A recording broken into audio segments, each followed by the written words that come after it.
Welcome to this video. In this video, we will see unit number 3 test management 14 marks का unit है. Okay अगर आपने software engineering को अच्छे से पढ़ा होगा तो ये वाला यूनिट आपके लिए बहुत आसान होने वाला है. ठीक है, बिकॉज जो हमने टेस्टिंग कर रहे थे टेस्टिंग फेज में, तो उस टेस्टिंग फेज को हमें कैसे मैनेज करना है, क्या क्या करना पड़ेगा, वो हमें इस यूनिट में डिस्कस करना है. Okay, so my name is Deeptesh and I am teaching you software testing. Okay, so ये देखो, आपको 9 हार्स में आपका ये यूनिट कंप्लीट होना चाहिए आपके कॉलेज में. ओके, हम आई गेस 90 मिनट्स में कंप्लीट कर देंगे और टोटल मार्क्स 14 है. तो 14 मार्क्स का यूनिट है और ऑप्शन क्वेश्चन के साथ ये 18 मार्क्स के आपके क्वेश्चन पेपर में आ सकता है. ठीक है, तो अगर आपको वीडियो अच्छे लग रहे हैं तो please like share subscribe to our channel. Okay, so ये वीडियो डाउनलोड करके मत देखना, बिकॉज हर एक पॉइंट के बाद मैं एक क्विज डालने वाला हूँ नीचे. ओके, तो क्विज जाके सॉल्व करो. अगर आप करेक्ट आंसर दे रहे हो तो आपको सारे कंसेप्ट क्लियर हो गए होंगे, आपको ऐसा मुझे लगेगा. ठीक है, और आपको भी पता चलेगा कि आपको कितना समझ में आया है. ठीक है, okay, so let's get started. तो डिटेल में डिस्कस करने से पहले हम ओवरव्यू देखते हैं कि इस चैप्टर में हमें क्या पढ़ना है. ओके, अगर वो समझ में आया तो आपको सब समझ में आ जाता है. तो 3.1 में टेस्ट लाइफ साइकिल देखनी है. मतलब क्या, पहले हम क्या करेंगे, उसके बाद क्या करेंगे, उसके बाद हम क्या करेंगे. देखो, हमने सॉफ्टवेयर डेवलपमेंट लाइफ साइकिल देखा था. पहला मतलब क्या, पहले रिक्वायरमेंट गैदरिंग करते हैं, फिर प्लानिंग करते हैं, फिर डिजाइनिंग करते हैं, फिर कोडिंग करते हैं, फिर टेस्टिंग करते हैं, और टेस्टिंग करने के बाद हम क्या करते हैं, उसको डिप्लॉय करते हैं, डिप्लॉय करने के बाद मेंटेनेंस करते हैं. तो ये लाइफ साइकिल थी किसकी, सॉफ्टवेयर की.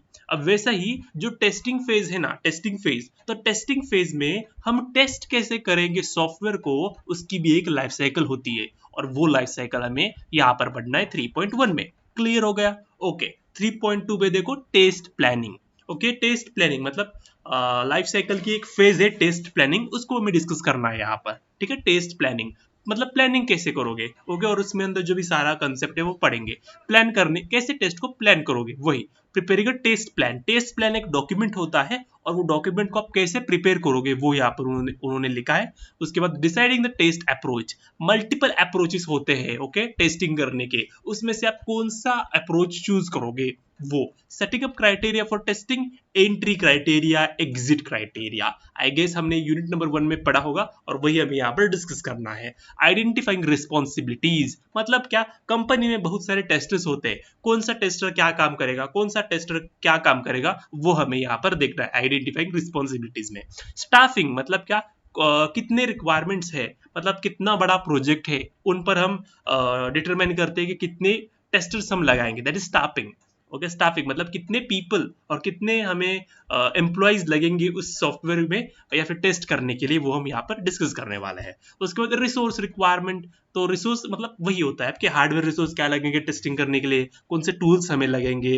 रिसोर्स ह्यूमन रिसोर्स भी होता है, हार्डवेयर रिसोर्स भी होता है, सॉफ्टवेयर रिसोर्स भी होता है, वो सारा हम डिस्कस करेंगे. टेस्ट डिलीवरेबल्स मतलब क्या, टेस्टिंग फेज होने के बाद आपके क्या आउटपुट जनरेट होगा. ओके, टेस्टिंग फेज कंप्लीट होने के बाद आपके क्या क्या आउटपुट जनरेट होगा, कौन से डॉक्यूमेंटेशन जनरेट होंगे. जैसे कि आपका होता है ना test case, report case, okay, ऐसे बहुत सारे डॉक्यूमेंट्स होते हैं, वो इसको हम डिलीवरेबल्स कहते हैं, डिलीवर करते हैं ना वो, वही टेस्ट डिलीवरेबल. टेस्टिंग करने के बाद क्या आप डिलीवर करना है आपको, वो हमें यहाँ पर देखना है. उसके बाद टेस्टिंग टास्क, ओके, वो हम डिस्कस करेंगे. ओके, सो 3.3 टेस्ट मैनेजमेंट, वही ऊपर का जो कंसेप्ट है उसको ही उन्होंने नीचे लिखा है, टेस्ट को मैनेज कैसे करोगे. तो टेस्ट इंफ्रास्ट्रक्चर मैनेजमेंट मतलब जितना भी आपको लगेगा रिसोर्सेज, उसको कैसे मैनेज करोगे प्रॉपरली. और टेस्ट पीपल मैनेजमेंट, इसका हमें स्टाफिंग का ही देखना है और आइडेंटिफाइंग रिस्पॉन्सिबिलिटीज वही देखना है हमें यहाँ पर. ठीक है, फिर test process, baseline for test process मतलब आप कब डिटरमाइन करोगे कि आपने जो टेस्ट केस बनाया हो प्रॉपर है, वो अप्रूव कब करोगे. तो ये अप्रूव करने का यहाँ पर हमें सीखना है. और टेस्ट केस स्पेसिफिकेशन, हमने टेस्ट केस लिखा था यूनिट नंबर 1 में आई गेस, वही यहाँ पर आपको स्पेसिफाई करना था, टेस्ट केस आपको लिखना आना चाहिए. ठीक है, फिर test reporting, executing test case मतलब आप जो टेस्ट केस लिखे हैं वो कैसे आप एग्जीक्यूट करोगे. ओके, और प्रिपेयरिंग ए टेस्ट समरी रिपोर्ट, मतलब क्या, आपने टेक्स्ट केस लिखा, कंप्लीटली आपने एग्जीक्यूट किया, उसमें बाद आपको एक रिपोर्ट जनरेट करना पड़ता है, उसको हम कहते हैं रिपोर्ट और टेस्ट रिपोर्ट। मतलब कितने टेस्ट केस आपने किए, उसमें से कितने करेक्ट आए, कितने इनकरेक्ट आए, मतलब कितने पास हुए, कितने फेल हुए, वो सारा आपको एक समरी रिपोर्ट जनरेट करना पड़ता है। ठीक है, वो हम यहाँ पर देखने वाले हैं। ठीक है, तो ये हमारा पूरा यूनिट है। आई होप आपको समझ में आ गया होगा कि क्या पढ़ना है इस यूनिट में बेसिकली। ठीक है, so let's move forward to the software testing life cycle. यहाँ पर है सॉफ्टवेयर, आप यहाँ पर सॉफ्टवेयर डेवलपमेंट लाइफ साइकिल पढ़ते होंगे। अभी इस यूनिट में हमें सॉफ्टवेयर टेस्टिंग लाइफ साइकिल को पढ़ना है। ठीक है, थोड़ा सा टेक्स्ट ब्लर दिख रहा होगा। ओके, मैं आपको बताता हूँ। यहाँ पर रिक्वायरमेंट एनालिसिस है, यहाँ पर टेस्ट प्लानिंग है, फिर टेस्ट केस डेवलपमेंट है, फिर environment setup, test execution and test cycle closure. अभी मैं आपको एक एक सिंपल में बताता हूँ क्या है रिक्वायरमेंट एनालिसिस, मतलब क्या क्या क्या रिक्वायरमेंट है यूजर के, वो रिक्वायरमेंट गैदर कर लो। सेम जो सॉफ्टवेयर डेवलपमेंट लाइफ साइकिल में थी वही यहाँ पर पहली फेज है, रिक्वायरमेंट एनालिसिस। क्लियर, फिर टेस्ट प्लानिंग। ओके, आप देखो सॉफ्टवेयर डेवलप करते वक्त दूसरी फेज क्या थी, प्लानिंग थी। यहाँ पर भी क्या है, टेस्ट प्लानिंग है, मतलब रिक्वायरमेंट गैदर करने के बाद क्या टेस्ट करोगे आप, उसकी प्लानिंग करेंगे हम यहाँ पर, तो ये टेस्ट प्लानिंग है। उसके बाद टेस्ट केस डेवलपमेंट, आप डिजाइन करते थे और डिजाइन के बाद आप क्या करते थे, कोडिंग करते थे। वैसे हम यहाँ पर क्या करना है, टेस्ट केस डेवलपमेंट। प्लानिंग होने के बाद हमें टेस्ट केस लिखने हैं, मतलब किन किन पार्ट पर हमें टेस्ट करना है, कैसा टेस्ट करना है, वैसा आपको टेस्ट केसेस लिखने पड़ते हैं। ठीक है, फिर एनवायरमेंट सेटअप। एनवायरमेंट मतलब कौन से हार्डवेयर पर करोगे, कौन से मुझे टूल्स लगेंगे, ओके, कितनी बार मुझे टेस्ट करना है, कौन से हार्डवेयर पर टेस्ट करना है, ओके, वो सारा जितना भी एनवायरमेंट लगेगा आपको वो सेट हम यहाँ पर करेंगे। क्लियर, और टेस्ट एग्जीक्यूशन, मतलब जो हमने टेस्ट केसेस डेवलप किए ना उसको हम यहाँ पर एग्जीक्यूट करेंगे एनवायरमेंट सेट होने के बाद। क्लियर, ओके, उसके बाद टेस्ट साइकिल क्लोजर, मतलब आपको यहाँ पर एक रिपोर्ट जनरेट करना पड़ता है, डिलीवरेबल्स आपको यहाँ पर बनाने पड़ते हैं टेस्ट साइकिल क्लोजर में। क्लोजर मतलब बंद करना, टेस्ट लिखना बंद करना या टेस्टिंग बंद करना। ठीक है, टेस्ट साइकिल क्लोजर समझ में आया। सो this is a phases of a software testing life cycle. Clear है, ओके। नाउ यहाँ पर मैंने एक सिंपल में वही लिखा है, देखो, the testing life cycle STLC is a sequence of activities performed during a software testing। तो ये एक्टिविटीज है, रिक्वायरमेंट एनालिसिस एक एक्टिविटी है, टेस्ट प्लानिंग एक एक्टिविटी है, टेस्ट केस डेवलपमेंट एक एक्टिविटी है, ऐसे बहुत सारे एक्टिविटीज होते हैं, उनको आपने सीक्वेंस में बना दिया, उसको हम कहते हैं software testing life cycle. Okay, clear. तो यहाँ पर रिक्वायरमेंट एनालिसिस क्या करता है, ये phase understand system requirements, identify testable requirements, मतलब क्या, जो भी सिस्टम के रिक्वायरमेंट्स है, मतलब जो भी क्लाइंट के रिक्वायरमेंट्स है उसको अंडरस्टैंड करेंगे और उन बेसिस पर हम जो भी कौन से रिक्वायरमेंट्स है वो टेस्ट कर पाएंगे, आइडेंटिफाई करेंगे। मतलब क्या, लॉगिन पेज है आपका और एक ऐसा सिंपल सा है पेज और उसमें बस आपकी समरी लिखी है, नहीं तो एक हेल्प सेंटर लिखा है, हेल्प सेंटर का एक पेज है और लॉगिन का पेज है। हेल्प सेंटर पर बस टेक्स्ट लिखा है, please contact this number for any help, इतना ही लिखा है। तो उसको टेस्ट क्या करके फायदा, वो टेस्ट नहीं हो सकता ना, बेसिकली वो बस एक स्टैटिक है, वो बस उन्होंने बस वर्डिंग्स पे लिखा है, उसको क्या टेस्ट करना, उसमें कुछ एक्शन ही परफॉर्म नहीं कर सकते, वैसा है। मतलब जितने भी टेस्टेबल कंपोनेंट्स है उस सॉफ्टवेयर में वो आइडेंटिफाई कर लो, ये हम करेंगे रिक्वायरमेंट एनालिसिस में। तो लॉगिन पेज हम टेस्ट कर सकते हैं, समझ में आया, वैसा मतलब जितने भी टेस्ट हम कर सकते हैं उसको आइडेंटिफाई कर लो। उसके बाद test planning, create test plan. Test plan बनाएंगे, हमने आई गेस पढ़ा होगा टेस्ट प्लान कैसे बनाते हैं। ओके, अगर नहीं पढ़ा तो हम पढ़ लेंगे यहाँ पर। ठीक है, तो create test plan, test plan को हम बनाएंगे और decide resources and strategy. Okay, वो सारा डिसाइड करेंगे। ठीक है, आगे मैंने डिटेल में एक्सेल किया है, बस यहाँ पर मैं एकदम सिंपल में आपको बता रहा हूँ।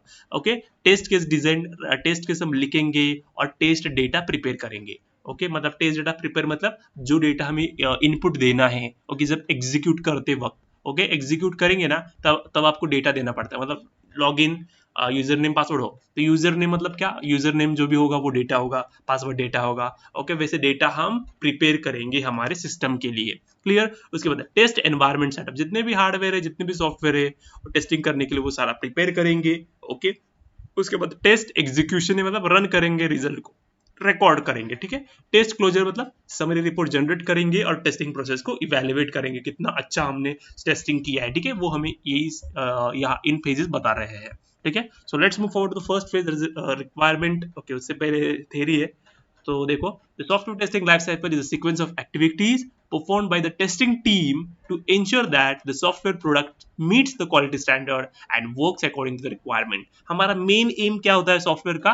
क्वालिटी का सॉफ्टवेयर बनाना। तो सॉफ्टवेयर टेस्टिंग क्या करता है? जो हमने सॉफ्टवेयर बनाया है वो क्वालिटी का बनाया है या नहीं, वो हम टेस्ट करते हैं। जितने भी रिक्वायरमेंट्स हमने है यूजर ने बोले थे वो बनाया है नहीं, तो ये meet quality standards and work according to the requirements, मतलब जितने भी रिक्वायरमेंट यूजर ने बोले थे या फिर क्लाइंट ने बताए वो सारे है या नहीं, और जो हमने सॉफ्टवेयर बनाया है वो क्वालिटी का है या नहीं, वो इंश्योर करने के लिए हम सॉफ्टवेयर टेस्टिंग लाइफ साइकिल को इंप्लीमेंट करते हैं। समझ में आया? और each phase specific objectives, activities and deliverables, मतलब जो भी हर एक फेज है, मतलब रिक्वायरमेंट एनालिसिस एक फेज है या फिर एक्टिविटी है, तो इसका कुछ तो क्या होता है? स्पेसिफिक ऑब्जेक्टिव होता है, कोई तो एक्टिविटीज होते हैं उस फेजेस के, फिर डिलीवरेबल्स होते हैं। तो हमें आंसर इन बेसिस पर लिखना है, ऑब्जेक्टिव के बेसिस पर, एक्टिविटीज के बेसिस पर एंड डिलीवरेबल्स के बेसिस पर। क्लियर? तो STLC is usually contain 6 major phases. तो कितने मेजर फेजेस है?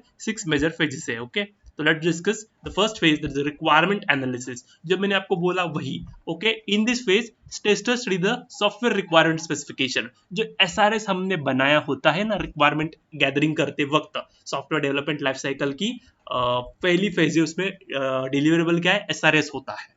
ओके, तो वो फेज कंप्लीट होने के बाद एक SRS डिलीवरेबल जनरेट करते हो, और वही टेस्टिंग करते वक्त उस SRS को जो भी टेस्टर्स में पढ़ाई करते हैं और उनमें से आइडेंटिफाई करते हैं कौन से रिक्वायरमेंट्स टेस्ट हो सकते हैं, कौन से टेस्ट नहीं हो सकते। क्लियर? उसके बाद एक्टिविटीज, मतलब क्या क्या एक्टिविटीज हम करते हैं? तो देखो, रिव्यू रिक्वायरमेंट डॉक्यूमेंट जैसे कि SRS, BRS and user stories. BRS मतलब business requirement specification, okay. SRS मतलब software requirement specification. User stories मतलब जो यूजर ने बोली होगी वो, मतलब क्लाइंट ने बताई हुई वो स्टोरीज को पढ़ना।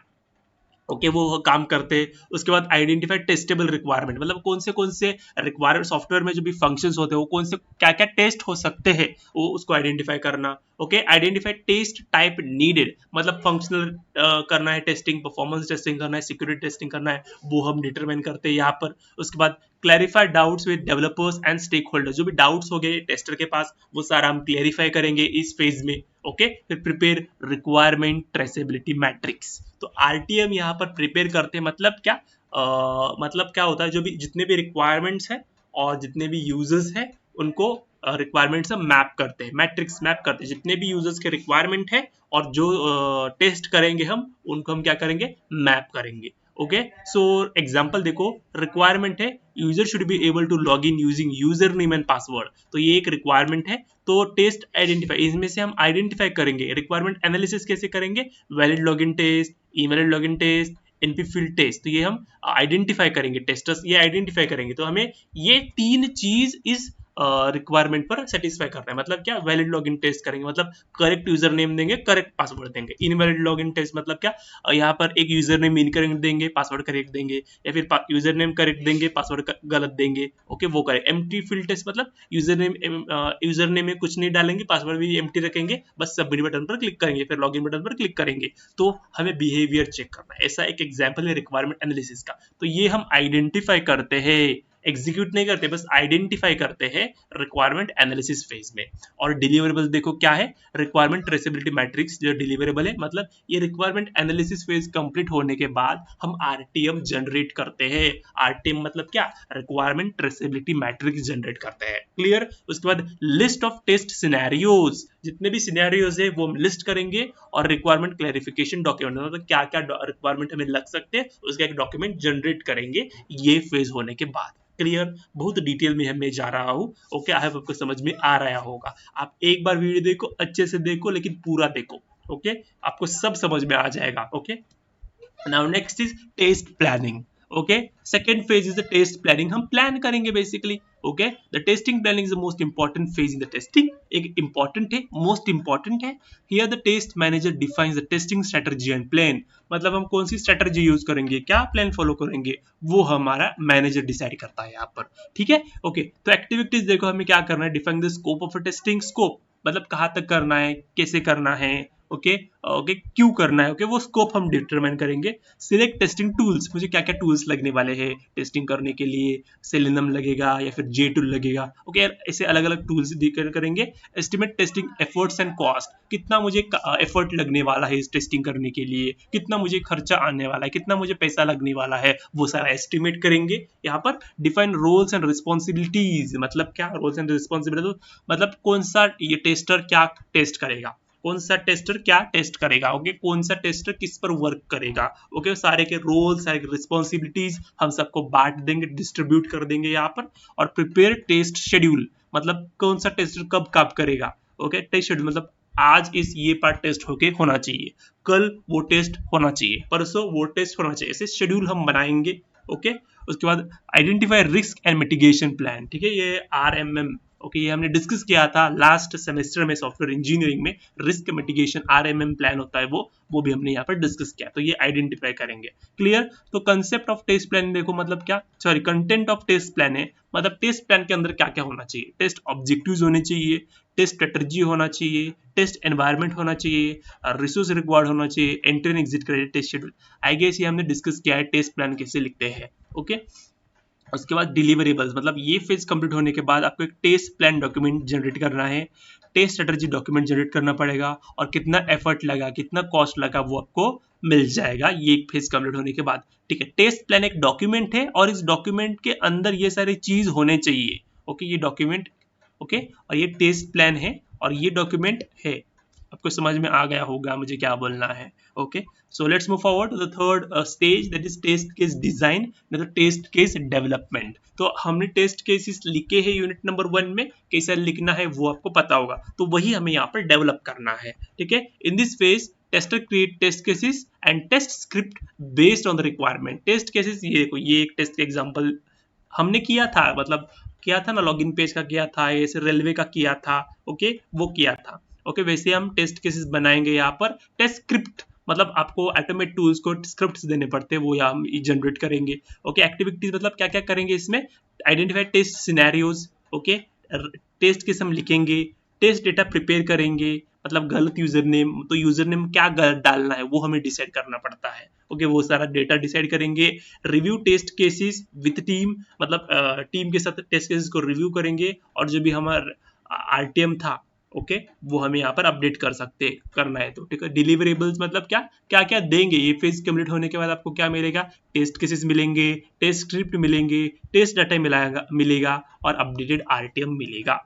ठीक है, ये सारा आपको मिलेगा। ठीक है, तो टेस्ट एनवायरनमेंट सेटअप मतलब जितने भी हार्डवेयर होंगे सॉफ्टवेयर लगेंगे आपको, उनको प्रिपेयर करना, उनको सेट करना, वो हमें इस फेज में करना है। This phase prepares the hardware and software environment required for the testing। ऐसा नहीं है कि ऐसा नहीं है कि हर एक ऐप के लिए वही टेस्टिंग लगे, मतलब एक सॉफ्टवेयर है उसको अलग टेस्टिंग रिक्वायर्ड है, उसको अलग टूल्स लगेंगे, अगर दूसरा कोई सॉफ्टवेयर है उसको अलग टेस्टिंग लगती है, तो हर एक सॉफ्टवेयर अलग अलग टेस्टिंग से गुजरता है। तो वो हर एक टेस्टिंग के लिए आपको अलग अलग हार्डवेयर लगेंगे, अलग अलग सॉफ्टवेयर लगेंगे, वो आपको प्रिपेयर करना पड़ता है टेस्ट केस एग्जीक्यूट करने से पहले। ठीक है, तो क्या क्या एक्टिविटीज हम फॉलो करेंगे, इंस्टॉल रिक्वायर्ड सॉफ्टवेयर, जितने भी रिक्वायर्ड सॉफ्टवेयर है वो आपको लगेगा, इंस्टॉल करेंगे। कॉन्फ़िगर टेस्ट सर्वर्स, तो आपको सर्वर्स लगते हैं टेस्ट करने के लिए, वो आपको कॉन्फ़िगर करना है। सेटअप डेटाबेस, मतलब जो भी डेटाबेस लगेगा स्टोर करने के लिए वो सेट कर लेंगे। उसके बाद टेस्टिंग टूल्स आपको जो लगेंगे वो सेट कर लेंगे, और एनवायरनमेंट ओके रेडीनेस ओके वो सारा करेंगे। वेरीफाई एनवायरनमेंट रेडीनेस मतलब जितना भी आपने किया है वो प्रॉपर हमने एनवायरनमेंट अच्छे से बनाया है, रेडी है प्रॉपरली टेस्ट केस एग्जीक्यूट करने के लिए, वो हम देखेंगे यहाँ पर। ठीक है, तो एग्जांपल एनवायरनमेंट सेटअप में इंक्लूड, तो एनवायरनमेंट सेटअप के बाद आपको क्या देखना है, कौन सी ऑपरेटिंग सिस्टम होगी, कौन सा ब्राउजर आपने यूज किया है, डेटाबेस क्या है, और एप्लीकेशन सर्वर, ये सारा होगा आपका टेस्ट एनवायरनमेंट में, मतलब सेटअप करते वक्त। ओके डिलीवरेबल्स मतलब ये फेज कंप्लीट होने के बाद आप क्या जनरेट करना है, test environment setup report generate करोगे और एनवायरनमेंट कॉन्फ़िगरेशन डिटेल्स आप जनरेट करोगे। क्लियर, सो ये फेज कंप्लीट होने के बाद आपको ये डिलीवरेबल है, मतलब ये आउटपुट देगा हमारा ये फेज। उसके बाद टेस्ट एग्जीक्यूशन, मतलब क्या करेगा, जो आपने टेस्ट केसेस लिखा है जो प्रिपेयर किया है उसको एग्जीक्यूट करो। Okay, in this phase tester execute the test cases and verify whether the software behaves correctly. मतलब जो भी टेस्ट केसेस आपने लिखे उसको एग्जीक्यूट करो, उसको वो पास है या फेल है वो डिटरमाइन कर लो. ठीक है, एक्टिविटीज देखो, एग्जीक्यूटेड टेस्ट केस, जो भी टेस्ट केस आपने बनाया उसको एग्जीक्यूट करो. एक्चुअल रिजल्ट रिकॉर्ड करो, मतलब अगर आपका गलत यूजर नेम डालने से क्या आ रहा है, आपका एक्सेप्टेड रिजल्ट क्या है, आपका फेल होना चाहिए. अगर गलत यूजर नेम डाला है तो वो आप एग्जीक्यूट करने के बाद एक्चुअल रिजल्ट क्या आ रहा है, गलत आ रहा है तो वहां पर पास लिखो. ओके, अगर वो गलत नहीं लॉगिन हो रहा है तो फेल लिखो. ठीक है, आई होप आपको समझ में आ रहा है जो मैं बता रहा हूँ. ठीक है, फिर compare expected versus actual result. Compare करो, मतलब जो एक्सपेक्टेड रिजल्ट था और एक्चुअल रिजल्ट है वो कंपेयर करो. अगर दोनों एक्सपेक्टेड रिजल्ट पास है और एक्चुअल रिजल्ट भी पास आ रहा है तो ओके, टेस्ट केस. अगर एक्चुअल रिजल्ट फेल है और एक्चुअल रिजल्ट पास आ रहा है तो क्या है वो टेस्ट केस गलत है, मतलब कुछ तो प्रॉब्लम है वहां पर. ठीक है, उसके बाद mark test cases pass and fail. अगर expected result equal to actual result तो पास, अगर expected result is not equal to the actual result fail. Okay, I hope आपको समझ में आ रहा है. मैंने आपको ऑलरेडी यूनिट नंबर 1 में टेस्ट केसेस के वक्त बताया था, इसीलिए मैं बस आपको ऊपर से बोल रहा हूँ. ठीक है, आई होप आपको समझ में आता होगा कि ये क्या है पास एंड फेल एंड एवरीथिंग. ठीक है, टेस्ट केसेस आपको लिखना आना चाहिए, ये पेपर में आता है आपके एग्जाम में. ठीक है, तो report defects if bug tracking tool. Okay, मतलब आपको रिपोर्ट करना है डिफेक्ट, जो भी डिफेक्ट्स होगा, कोई प्रॉब्लम होगा वो आपको रिपोर्ट करना है. ठीक है, एग्जांपल, एक्सपेक्टेड रिजल्ट था लॉगिन सक्सेसफुल, लेकिन एक्चुअल रिजल्ट आ रहा है एरर आ रहा है, तो defect report to a developer. तो इसके आपको एक डिफेक्ट रिपोर्ट जनरेट करनी पड़ती है और ये डिफेक्ट रिपोर्ट आपको डेवलपर को देना पड़ता है. ओके, लॉगिन सक्सेसफुल कब होगा, जब करेक्ट यूजर नेम और करेक्ट पासवर्ड डाला तो ही लॉगिन सक्सेसफुल होगा. ऐसा मैसेज अनएक्सपेक्टेड है हमारा. ठीक है, लेकिन मैंने करेक्ट यूजर नेम डाला, करेक्ट पासवर्ड डाला, एक्चुअली एग्जीक्यूट किया तो हमारा एक्चुअल रिजल्ट क्या आ रहा है, एरर आ रहा है, तो ये प्रॉब्लम है. ओके, तो ये टेस्ट केस क्या हो गई, फेल हो गई. फेल क्यों होगी, बिकॉज ये एक्सपेक्टेड रिजल्ट लॉगिन था, एक्चुअल एरर आ रहा है तो ये फेल होगी. अगर एक्सपेक्टेड रिजल्ट लॉगिन सक्सेसफुल था तो एक्चुअल रिजल्ट क्या आना चाहिए, लॉगिन सक्सेसफुल आना चाहिए, तभी हमारी टेस्ट केस क्या होगी, पास होगी. अगर फेल आ रही है तो उसको आपको डिफेक्ट रिपोर्ट बनाना पड़ेगा और वो डिफेक्ट रिपोर्ट आपको डेवलपर को देना पड़ेगा. Clear. Okay, test execution report यहाँ पर डिलीवरेबल है, मतलब ये फेज कंप्लीट होने के बाद आपका टेस्ट एग्जीक्यूशन रिपोर्ट जनरेट होगा, फिर डिफेक्ट रिपोर्ट अब जनरेट होगा और अपडेट हम आरटीएम को अपडेट करते जाएंगे. ठीक है, तो अब आपको समझ में आ गया है. उसके बाद टेस्ट क्लोजर. टेस्ट क्लोजर मतलब ये फाइनल फेज है हमारी सॉफ्टवेयर टेस्टिंग लाइफ साइकिल की. आपको सारा प्रोसेस जितना भी आपने किया है उसको इवेलुएट करना है, कितना अच्छा हमने टेस्ट किया है, कितना टाइम लगा, कितने टेस्ट केसेस पास हुए, कितने फेल हुए, वो सारा हमें यहाँ पर देखना पड़ता है. ठीक है, तो देखो, test closure is a final phase of software testing life cycle where the testing process is completed and evaluated. Okay, process complete होती है मेरी यहाँ पर और इवेल्युएशन करते हैं हम. इसमें क्या क्या एक्टिविटीज होते हैं, टेस्ट कंप्लीशन वेरीफाई करेंगे, मतलब प्रॉपरली टेस्ट कंप्लीट हमने किया है नहीं, टेस्टर ने कुछ रखा है नहीं बीच में. ओके, सारे कंप्लीटली उन्होंने टेस्ट केसेस सक्सेसफुल किए है नहीं, प्रॉपरली वर्क किया है नहीं, वो हम वेरीफाई करेंगे. प्रिपेयर समरी रिपोर्ट जनरेट करेंगे जैसे हमने बोला था. ठीक है, एनालाइज डिफेक्ट, मतलब डिफेक्ट क्या है वो एनालाइज करेंगे, उसका रिपोर्ट हम बनाएंगे. ओके, डॉक्यूमेंट लेसन लर्न, हमने क्या क्या लर्न किया इससे, ओके वो हम देंगे. फिर आर्चिव टेस्ट आर्टिफैक्ट्स. ओके, ये एक्टिविटीज है वो हमें इस फेज में करना होता है. ठीक है, उसके बाद है content of test summary report. अगर आपको समरी रिपोर्ट लिखना है तो इसके अंदर क्या क्या होना चाहिए, टोटल टेस्ट केसेस एग्जीक्यूटेड, मतलब आपको 100 टेस्ट केसेस है, उसमें से कितने पास हुए, 50 पास हुए, 50 फेल हुए, तो वो भी आपको लिखना है. पास टेस्ट केसेस कितने हैं, फेल टेस्ट कितने हैं, उसमें से कितने आपको डिफेक्ट मिले, कितना आपने टेस्ट कवरेज किया है, मतलब कितना आपने टेस्टिंग किया है, वो सारा आपको यहाँ पर इस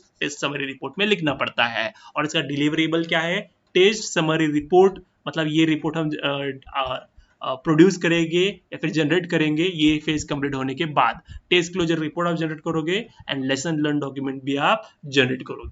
ठीक है, समझ में आया. ओके, तो this is a test closure. Okay, now let's move forward to the point number 3.2, that is test planning. हमने फेज देखा था सॉफ्टवेयर टेस्टिंग लाइफ साइकिल में, सेकेंड फेज थी टेस्ट प्लानिंग. उसको भी हमें मोर डिटेल में एक्सप्लेन करना है और डिटेल में देखना है. जो उन्होंने यहाँ पर लिखे हैं आपके सिलेबस में वो हम डिस्कस करेंगे. आसान है लेकिन कंसेप्ट बहुत ज्यादा है, इसलिए आपको कंफ्यूजिंग लग सकता है, लेकिन आसान है. ओके, बस समझ लो कंसेप्ट को. तो टेस्ट प्लानिंग क्या है, देखो, test planning is one of the important activity in software testing. तो सॉफ्टवेयर टेस्टिंग सॉफ्टवेयर टेस्टिंग में ये टेस्ट प्लानिंग एक वेरी इंपॉर्टेंट है। अभी ये सिंपल लाइन है, इसको कैसे मैं एक्सप्लेन करूँ, इंपॉर्टेंट ही है। ओके, सो इट डिफाइन, तो ये प्लानिंग क्या ये टेस्ट प्लानिंग क्या डिफाइन करती है, टेस्ट प्लानिंग जो फेज है वो क्या डिफाइन करती है, क्या डिटरमाइन करता है कि स्ट्रेटजी, कौन सी स्ट्रेटजी में इस्तेमाल करूंगा टेस्ट करने के लिए, क्या स्कोप है हमारे टेस्टिंग का, क्या क्या ऑब्जेक्टिव्स हमने सेट किए हैं, कब शेड्यूल है, मतलब कब हम करेंगे, कब खत्म करेंगे वो सारा schedule, and resource required for testing, क्या क्या रिसोर्सेस लगेंगे, कितने हार्डवेयर रिसोर्स लगेंगे, कितने सॉफ्टवेयर रिसोर्स लगेंगे, कितने ह्यूमन रिसोर्स लगेंगे, वो सारा हम देखेंगे एक सॉफ्टवेयर प्रोडक्ट को टेस्ट करने के लिए। एकदम सिंपल स्ट्रेट फॉरवर्ड लाइन है, सबको समझ में आया क्यों करते हैं हम टेस्ट प्लानिंग। ओके, उसके बाद the main goal of test planning is to ensure that testing process is organized, efficient and effective. क्या है टेस्टिंग प्लानिंग का गोल, कि जो हम टेस्ट कर रहे हैं, टेस्टिंग कर रहे हैं, वो एक ऑर्गेनाइज फॉर्म में हो, इफिशिएंट रहे एंड इफेक्टिव रहे। ओके, उसके बाद test planning is usually perform by the test manager और टेस्ट लीड। मतलब टेस्ट प्लानिंग कौन करता है, प्लान कौन बनाता है, लीडर ही बनाता है ना, तो वही टेस्ट लीडर, नहीं तो टेस्ट मैनेजर कौन, ये टेस्ट प्लानिंग करता है। ठीक है, before the actual testing process begins, तो प्लानिंग कब करते हैं, टेस्टिंग करने से पहले ही करते हैं ना, और कौन करते हैं, टेस्ट मैनेजर करता है, नहीं तो टेस्ट लीडर करता है। Okay, so let's move forward to the first point, that is preparing a test plan. okay, एक एक पॉइंट हम करते जाएंगे। तो preparing a test plan, मतलब जो भी टेस्ट प्लान है, वो डॉक्यूमेंट होता है ना टेस्ट प्लान, वो हम कैसे बनाएंगे, कैसे प्रिपेयर करेंगे, वो हमें यहाँ पर देखना है। ठीक है, so test plan is a formal document, मतलब जो भी आप कंपनी में जाओ सारे फॉर्मल डॉक्यूमेंट ही होते हैं। ओके, एक फॉर्मल डॉक्यूमेंट है that describe how testing activities will be conducted in the project. Okay, मतलब जितने भी टेस्टिंग प्रोसेस है, वो टेस्टिंग प्रोसेस कैसी होगी, क्या क्या हम टेस्ट करेंगे, वो सारा उसके अंदर उस डॉक्यूमेंट में होगा, टेस्ट प्लान में। ओके, समझ में आया, मतलब क्या क्या होगा टेस्ट प्लान में, जितने भी आप टेस्टिंग करने वाले हो, टेस्टिंग में जो कुछ करोगे आप, वो सारा वो उस फॉर्मल डॉक्यूमेंट में होगा। वो क्या है फॉर्मल डॉक्यूमेंट, टेस्ट प्लान है। ठीक है, समझ में आया। ओके, उसके बाद it act as a guide for testing them. Okay, तो एक गाइड की तरफ काम करता है, कॉपी की तरफ काम करता है, जो टेस्टर्स टेस्ट करेंगे उनके लिए एक प्लान होता है या फिर गाइड होता है ये टेस्ट प्लान। समझ में आया। ओके, क्या पर्पज है टेस्ट प्लान का, to define the testing strategies, to identify the test objectives, to organize testing activities and to ensure quality control. ये पर्पज है। टेस्ट प्लान हम क्यों लिखते हैं, टेस्टिंग स्ट्रेटजी को डिफाइन करने के लिए, ओके, टेस्ट के ऑब्जेक्टिव्स आइडेंटिफाई करने के लिए, टेस्टिंग एक्टिविटीज को प्रॉपरली ऑर्गेनाइज करने के लिए। अगर ऑर्गेनाइज हो और आपने प्रॉपरली आइडेंटिफाई किया है, डिफाइन किया है, तो हमने हमारी टेस्टिंग प्रोसेस को इफेक्टिव बनाया है एंड इफिशिएंटली बनाया है। ठीक है, और क्वालिटी कंट्रोल करे, मतलब हमारा मेन एम क्या है सॉफ्टवेयर टेस्टिंग का, कि हमें क्वालिटी का सॉफ्टवेयर बनाना है, और उसको हमें चेक करने के लिए हमें क्या लगता है, टेस्टिंग लगता है, और टेस्टिंग को मैनेज करने के लिए लगता है आपका टेस्ट प्लान। मतलब टेस्टिंग में क्या क्या होगा, उसके लिए आपको क्या लगेगा, टेस्ट प्लान लगेगा। Clear. Okay, let's move forward. तो टेस्ट प्लान जो लिखते हैं, तो टेस्ट प्लान के अंदर क्या क्या सेक्शंस होंगे, क्या क्या आपको लिखना पड़ेगा, वो यहाँ पर लिखा है। तो देखो, टेस्ट प्लान आईडी होगी, मतलब एक यूनिक आइडेंटिफाई नंबर होगा उस टेस्ट प्लान को आइडेंटिफाई करने के लिए। जैसे हर एक स्टूडेंट के पास उसकी आईडी होती है और आईडी से आप आइडेंटिफाई कर सकते हो, वैसे ही हर एक टेस्ट प्लान के लिए टेस्ट प्लान आईडी होगी, और हर एक के लिए नेम होगा, तो सबको नेम होता है, स्टूडेंट नेम होता है। ओके, वैसा ही यहाँ पर हमने इस प्लान डॉक्यूमेंट को कुछ नाम देंगे, टेस्ट प्लान नेम करके। उसके बाद उसका वर्जन होगा, अगर वो फर्स्ट टाइप बना रहे तो वर्जन V1, अगर उसको अपडेट किया तो वर्जन 1.1। ऐसे आपको वर्जन नंबर देंगे अगर आप अपडेट कर रहे हो टेस्ट प्लान को तो। ठीक है, डेट मतलब कब हमने क्रिएट की हमारी सॉफ्टवेयर, सॉरी, आपने डॉक्यूमेंट कब क्रिएट किया। ऑथर मतलब किसने ये क्रिएट किया है, लीडर ही क्रिएट करेगा ना, तो कौन लिखा है इस टेस्ट प्लान को, वो। ऑब्जेक्टिव्स, क्या क्या गोल्स है हमारे, ओके, वो हमें इसमें मेंशन करने। स्कोप, क्या फीचर्स, कौन से फंक्शंस को, क्या एरिया, ओके, वो मतलब क्या क्या हमें टेस्ट करना है, वो सारा स्कोप में होगा।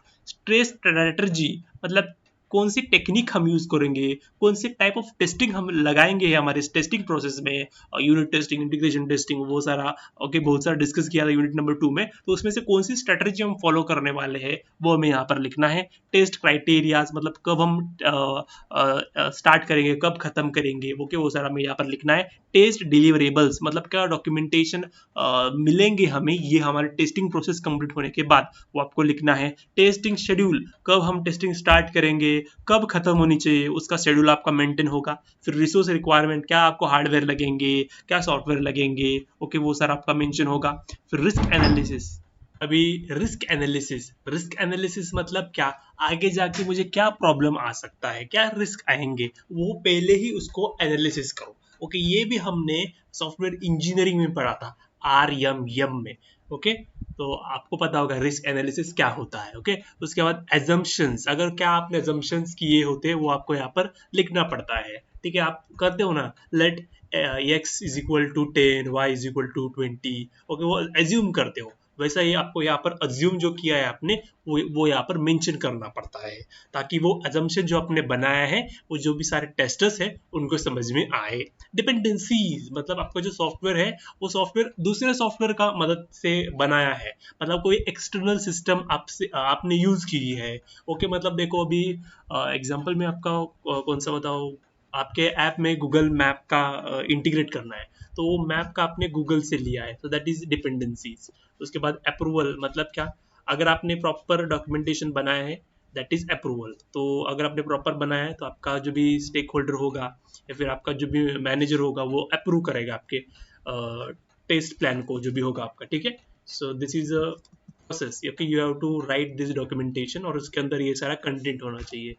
तो वापस मैंने यहाँ पर वही लिखा है, okay you can go through it. The typical test plan include test objectives, scope of testing, test strategy, test environment, test का जो भी शेड्यूल कौन सा है, फिर रोल्स एंड रिस्पॉन्सिबिलिटीज हर एक टीम मेंबर को, उसके बाद रिस्क मैनेजमेंट। ओके मतलब आपका रिस्क एनालिसिस ओके यहाँ पर होगा। ओके एग्जांपल देखो, अगर आपका ऑनलाइन शॉपिंग सिस्टम को टेस्ट करना है तो टेस्ट प्लान मतलब क्या क्या आपको टेस्ट करना है, ओके वो सारा वहाँ पर लिखा होगा। मतलब आपको टेस्ट करना है प्रोडक्ट सर्च को, टेस्ट करना है पेमेंट प्रोसेस को, फिर टेस्ट करना है आपके यूजर रजिस्ट्रेशन को, ऐसे मल्टीपल आपके ऑप्शंस होते हैं और वो आपको जो भी टेस्ट करना है वो आपको यहाँ पर स्पेसिफाई करना पड़ता है। Okay clear. Now let's move forward to the second point, deciding a test approach. मतलब आप कौन सी टेस्टिंग फॉलो करने वाले हो, ओके कौन सा टेस्टिंग फॉलो करने वाले हो, unit testing, integration testing like this way. ठीक है तो वो किन चीज पर डिपेंड होता है कि आप कौन से टेस्टिंग यूज करो। तो आपका project requirements, time available, budget, complexity of software और रिस्क लेवल, तो इन सारी चीजों पर आपका कौन सा टाइप ऑफ अप्रोच आप यूज करने वाले हो वो डिसाइड होता है। ठीक है अगर आपके प्रोजेक्ट रिक्वायरमेंट्स चेंज होते हैं बार बार तो आप कौन सा मॉडल यूज करोगे, अजाइल मॉडल यूज करोगे, ऐसे लाइक दिस पे। ठीक है तो ये आपका सॉफ्टवेयर डेवलपमेंट की बात की, लेकिन सॉफ्टवेयर टेस्टिंग में अगर प्रोजेक्ट के रिक्वायरमेंट्स ओके आपने कंसीडर करना है, मतलब कितने रिक्वायरमेंट है, ज़्यादा रिक्वायरमेंट है या कम रिक्वायरमेंट है, ओके वो भी ध्यान रखना है। कितना टाइम अवेलेबल है आपके पास टेस्टिंग करने के लिए, कितना बजट है आपका टेस्टिंग करने के लिए, कितना कॉम्प्लेक्स सिस्टम है, सिंपल है, हार्ड है, डिफिकल्टी, कॉम्प्लेक्सिटी आप सॉफ्टवेयर की चेक करोगे और कितने रिस्क आ सकते हैं उनको कंसीडर करते हुए आपको एक टेस्ट अप्रोच बनाना है। टेस्ट अप्रोच मतलब कौन सा टेस्टिंग आप फॉलो करने वाले हो, मैनुअल टेस्ट करोगे, ऑटोमेशन टेस्ट करोगे, व्हाइट बॉक्स टेस्ट करोगे, ब्लैक बॉक्स टेस्ट करोगे, वो आपको अप्रोच डालना है। ठीक है so test approach defines how testing will be perform and which technique will be used. Okay simple straight forward line है। तो फैक्टर इन्फ्लुएंसिंग टेस्ट अप्रोच मतलब टेस्ट अप्रोच जो आप चूज करोगे वो किन चीजों पे डिपेंड होता है, तो इन चीजों पे डिपेंड होता है जो मैंने आपको ऑलरेडी एक्सप्लेन किया है। एग्जांपल देखो यहाँ पर, फॉर अ बैंकिंग एप्लीकेशन, अगर आप बैंकिंग एप्लीकेशन है आपको उसको टेस्ट करना है तो आप क्या मैनुअल टेस्टिंग आप यूज करोगे यूआई टेस्टिंग के लिए, और ऑटोमेशन टेस्टिंग आप यूज करोगे रिग्रेशन टेस्टिंग के लिए। अभी रिग्रेशन टेस्टिंग क्या है हमने पिछले यूनिट में पढ़ा है, तो कमेंट में जाओ और रिग्रेशन टेस्टिंग के बारे में लिखो क्या है, आपको क्या समझा है रिग्रेशन टेस्टिंग के बारे में। तो ऐसा मैनुअल टेस्टिंग कहाँ करेंगे, ऑटोमेशन टेस्टिंग कहाँ करेंगे, व्हाइट बॉक्स टेस्टिंग कहाँ पर करेंगे, व्हाइट बॉक्स टेस्टिंग में कौन सी टेक्निक यूज करेंगे, वो सारा आपको यहाँ पर अप्रोच डिफाइन करना पड़ता है, डिसाइड करना पड़ता है। ओके तो ये टेस्ट प्लानिंग के अंदर हम करते हैं। उसके बाद वही है टाइप्स ऑफ टेस्ट अप्रोच, कौन से अप्रोचेस हो सकते हैं, manual testing, automation testing, black box testing and white box testing. Black box testing, white box testing already we had discuss. Automation testing हमें यूनिट नंबर 5 में पढ़ना है। मैनुअल टेस्टर मतलब क्या होता है, testers execute test cases manually. Test cases जो करते हैं मैन्युअली यूजर डेटा एंटर करेगा, यूजर नेम पासवर्ड डालना है तो करेक्ट यूजर नेम कीबोर्ड से टाइप करेगा, ओके मैन्युअली सारा टाइपिंग होता है। ऑटोमेशन टेस्टिंग मतलब क्या, आपका सिस्टम होगा, टूल होगा और वही सारे टेस्ट केस को एग्जीक्यूट करेगा, वही डेटा फिल करेगा, everything will be done by the machine, that is automation testing. और यहाँ पर जो भी कोड लिखेंगे, सॉरी जो भी टेस्टिंग करेंगे वो मैन्युअली करेगा, मतलब जो भी टेस्टर होगा ह्यूमन करेगा। Okay clear. Black box and white box तो आपको पता होगा। ओके उसके बाद थर्ड है setting up criteria for testing. Unit number 1 में हमने डिस्कस किया था, मतलब टेस्टिंग हम कब स्टार्ट करेंगे और कब खत्म करेंगे। ओके वो यहाँ पर हमें डिटरमाइन करना पड़ता है। तो testing criteria define when testing should start and when it should be stop. Okay ये हमें सेटिंग अप टेस्टिंग क्राइटेरिया में पढ़ना है। तो एंट्री क्राइटेरिया मतलब क्या, condition that must be satisfied before the testing begins, मतलब टेस्टिंग स्टार्ट करने से पहले कौन से कंडीशंस आपको सेटिस्फाई करने हैं, कौन से कंडीशंस, कौन से रिक्वायरमेंट आपके फुलफिल होंगे वो आपको पता हो, मतलब वो आपको जानना पड़ेगा। एग्जाम्पल देखो, test environment is ready. Okay तो आपको टेस्टिंग करने से पहले जो भी आपका एनवायरमेंट है तो वो एनवायरमेंट रेडी होना चाहिए। एनवायरमेंट मतलब हार्डवेयर क्या लगेंगे, सॉफ्टवेयर क्या लगेंगे, वो सारा रेडी होने चाहिए। आपके टेस्ट केस प्रिपेयर होना चाहिए। Okay application build is available, मतलब जो भी मॉड्यूल है, ओके कोई सॉफ्टवेयर का पार्ट होगा वो पार्ट अवेलेबल होना चाहिए, रेडी होना चाहिए। Okay required tools are install, जो भी सारे आपको टूल्स लगेंगे वो इंस्टॉल होने चाहिए। तो एग्जाम्पल से एंट्री क्राइटेरिया क्या, मतलब टेस्टिंग स्टार्ट होने से पहले क्या क्या कंडीशंस है वो आपको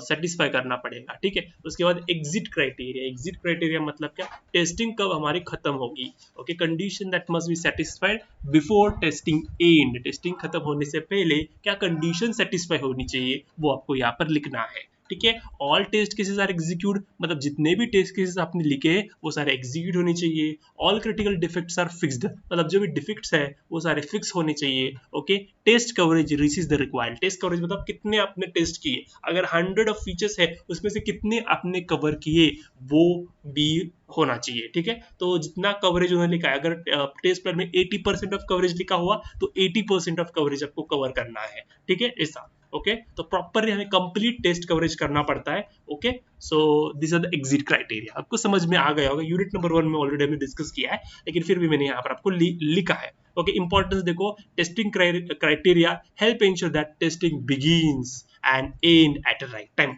राइट टाइम पर टेस्टिंग स्टार्ट होना चाहिए, राइट टाइम पर टेस्टिंग खत्म होना चाहिए। Clear. Okay let's move forward. Identifying responsibilities एकदम सिंपल है।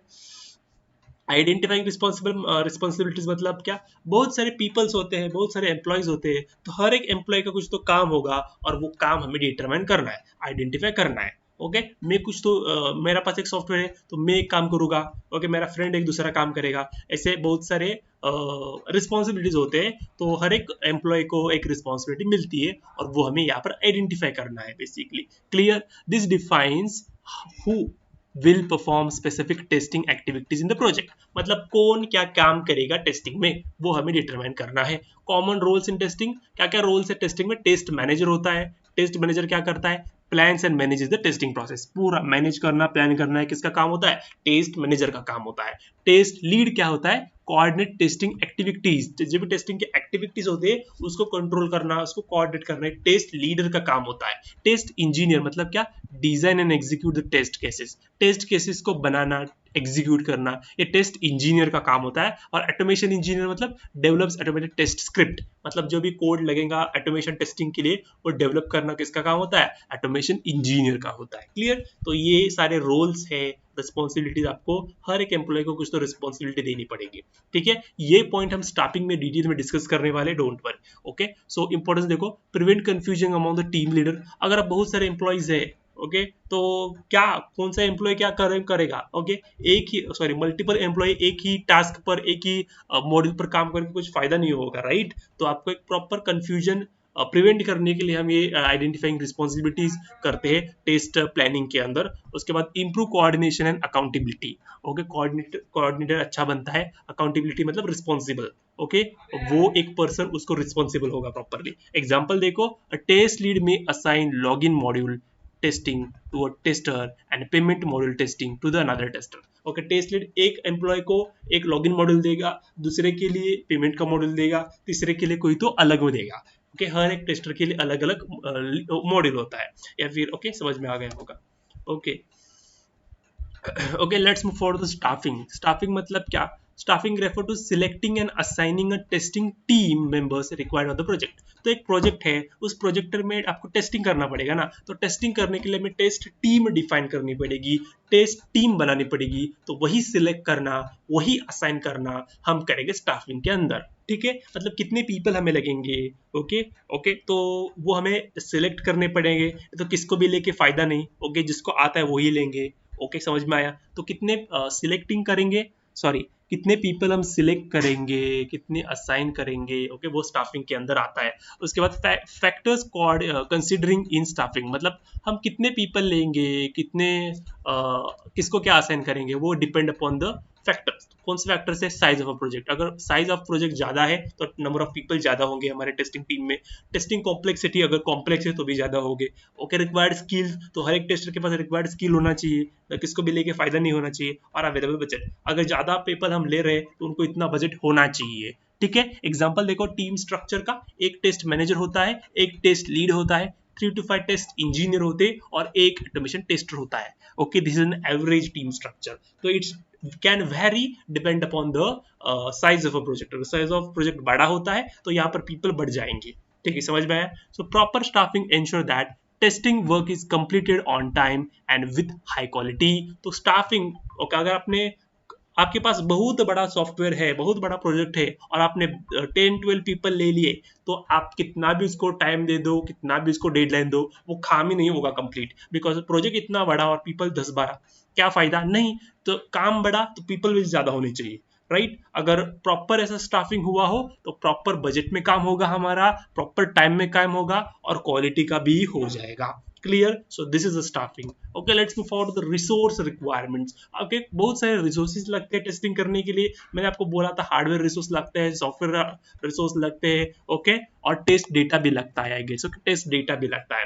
ओके फिर resource are the tools, okay hardware software और data needed to perform testing. Testing करने के लिए क्या क्या रिक्वायरमेंट्स लगेंगे आपके, क्या क्या रिसोर्सेज लगेंगे, टूल्स लगेंगे, हार्डवेयर लगेंगे, सॉफ्टवेयर लगेंगे, जो भी डेटा लगेगा ओके वो सारा उसको कहते हैं रिक्वायरमेंट्स और रिसोर्स रिक्वायरमेंट्स। तो आपको हार्डवेयर रिसोर्सेज क्या लगेंगे, आपको कंप्यूटर्स लगेंगे, सर्वर्स लगेंगे, मोबाइल डिवाइसेस लगेंगे और नेटवर्किंग इक्विपमेंट लगेंगे।